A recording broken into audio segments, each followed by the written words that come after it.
game in terms of the opening exchanges to really get on top. Yeah, and I think you have to give the opponents credit for that as well. They don't want us.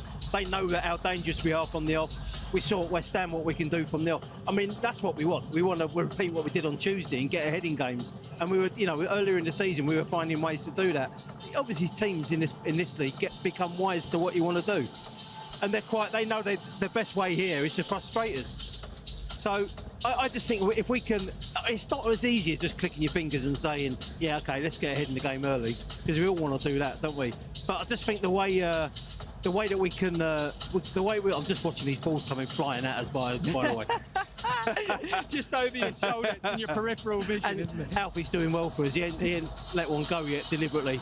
But anyway, I digress. Yeah, I mean, look, teams are coming here and they know their best weapon is to frustrate us and drop deep in blocks of four, and it becomes very. We saw it at West Ham. It becomes very difficult to find gaps. It's then down to clever play, and Ange spoke about it on Tuesday that we were getting into areas and perhaps we weren't as calm on the ball as we should be, and that sort of stuff. So I think you'll see that today. You'll maybe be a bit more precise in our attacking play, and I say we get up ahead of steam. I'm busting for us to get 2 goals up at half time. Oh, tell me about it. So let me give you some, Rob. This is really interesting. Our last sort of 8 home games or so, we've had the win against Luton. We had the win against.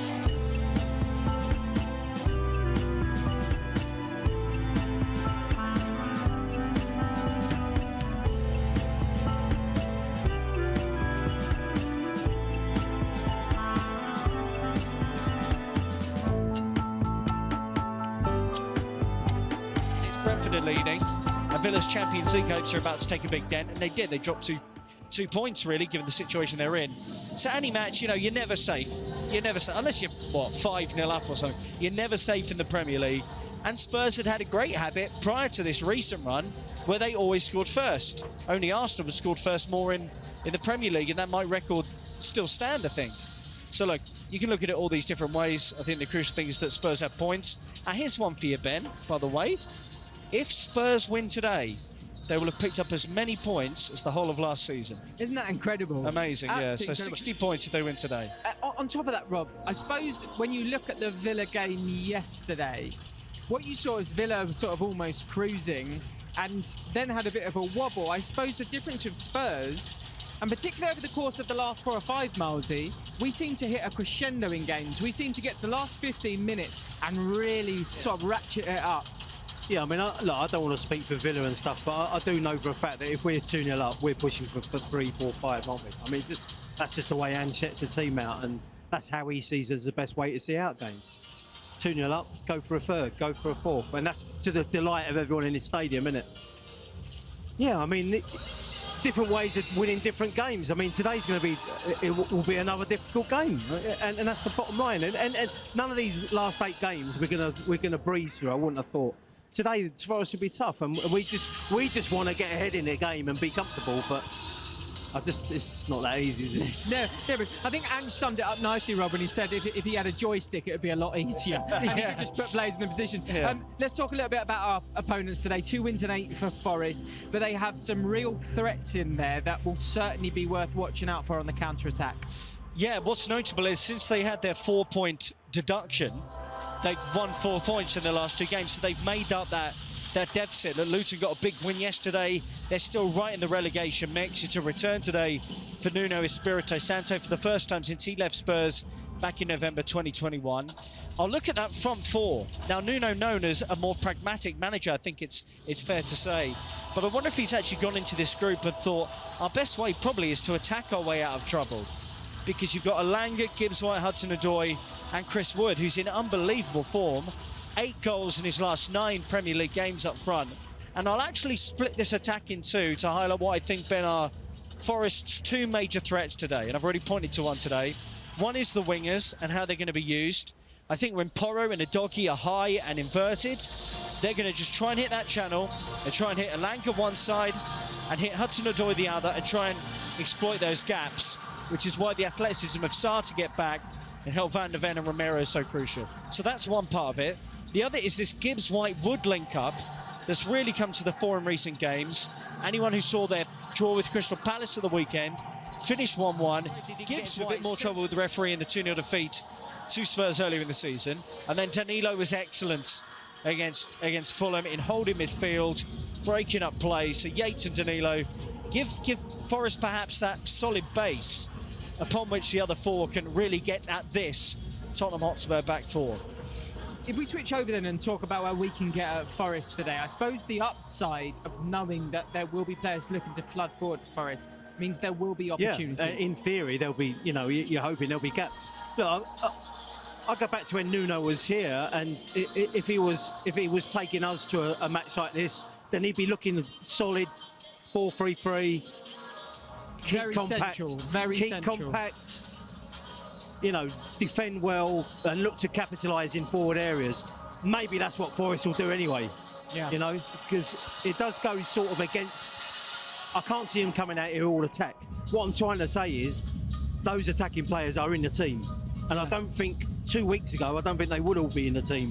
I think that win against Fulham has almost persuaded him to come out here and give it a go, and that you're 100% right. That could, you know, this team can work well given space. When we're denied space, that is when, you know, that is when, not struggle, but that's when we find it difficult. But Martin, we have seen when teams this season have got a sniff against us here and they send 3 or 4 players forward, because of the quality of Cuti Romero's defending and because of the pace of Mickey van der Ven, if you retrieve the ball, suddenly that's your opportunity. Exactly. I mean, you know, you've seen it time and time again. I mean, what was the goal recently? And it was a set piece down. Was that Luton? Set piece down there. Richie got hold of the ball, played it inside. Timo crossed Brendan, wasn't it? Or Sonny? I can't. For the goal against Luton, we went end to end. Yeah. So, and we've done that loads of times. We've done it so many times. Not always ended in a goal, but you're right. If teams commit, we are there to. We are a cold spring, ready to go. But it's a fascinating game today. It's a fascinating game today because of that lineup. Yeah. And I thought, having seen Forest win 4, I thought, I wonder if he'll stick them all in again, and he has done. So it's interesting. I mean, Gibbs White I mean, when we beat him 2-0, he was good that night. He drives them forward. So I wonder if Biss or someone's got a bit of detail on him to, you know, to try and keep him tight. But yeah, fascinating game. It'll be interesting to see as well today, Rob. We speak a lot about the atmosphere here. You always tend to notice that as the weather gets a little bit better, as the temperature increases, and as we come to these games that are so crucial and so important, you just hear the volume start to rise. Do you think it's a case of the players giving the fans something to shout about, or do you think it's a case of the fans getting the players going as well? It's a bit of both. I think it's so momentum based. I mean, you know, you look at anyone who saw any of the Liverpool-Man United game today. United battered by Liverpool, score an incredible goal to Bruno Fernandes. They take control of the match, crowds up, United score again. And this happened actually the other day with Villa and Brentford. Villa had everything, Brentford scored, Villa were rattled, lost control of the game. It's all momentum related. And if the crowd can kind of ride that wave a little bit, it will really get up. And you felt it in that Sheffield United game. That would be the kind of quintessential example for me where you felt that goal was coming. Can I just point to this warm-up that we're seeing, by the way, Ben, the shooting drills that the players have been doing here? It's been an interesting kind of drill because they'll stay more central, aren't they? They'll stay more central. So normally it'll be the kind of, I mean, this is really getting into the minutiae of the warm-up, but they will go wide and do those low crosses, a bit like Brennan did for the goals last week and Timo Werner did for him, vice versa. Ange Postecoglou kind of, I thought he was hinting at after the West Ham game that, look, I want that, but don't just do that every time. You know, like I want that variation. So here with their warm-up, they've been playing really narrow, tight, intricate passes to work shots at the goalkeeper. So, you know, just interesting watching just something a little bit different in the warm-up. Sonny's finishing absolutely brutal as always, and And yeah, just a little thing to watch out for. The people behind the goal must be absolutely petrified because they are whipping it with such ferocity. We just turned around and Pat just absolutely smashed one into the top corner. If they miss even by an inch or two, the people behind are in real danger there. But yeah, as we can see, the players come down to the corner, so we know that the warm-up's coming to a close now. Just going through the final stages of what is a really important build-up today. Sonny coming towards us as well. Milesy, how important has he been for us? If you just take away the 400 and just think about this season alone, how crucial has he been for us? I mean, the stats back it up, don't they? He's on 15 goals now. 15 goals, you know, he plays off the wing most of the time. He's been playing central recently. Goals, assists, just a leader, talisman. You could see how frustrated he was at West Ham. We didn't take all 3 points. Yeah, 100%. It's a great way to drive the team as well. Yeah, exactly. And he's, you know, and people often talk about, you know, his smile, and he does radiate. He radiates, lights up a room every time he walks in. But like, he'll be proper on it now, and he's got that team together. Yeah, and you know, speaking to a few of the lads about him, he's got that edge as well. You know, that leadership. Probably the captaincy's just brought that out another 5%. So. Yeah, what a player, by the way. Yeah, brilliant. Yeah, it's so funny. Every time I watch them do that last sprint, he's so competitive. You can see that he doesn't even want to lose a sprint again.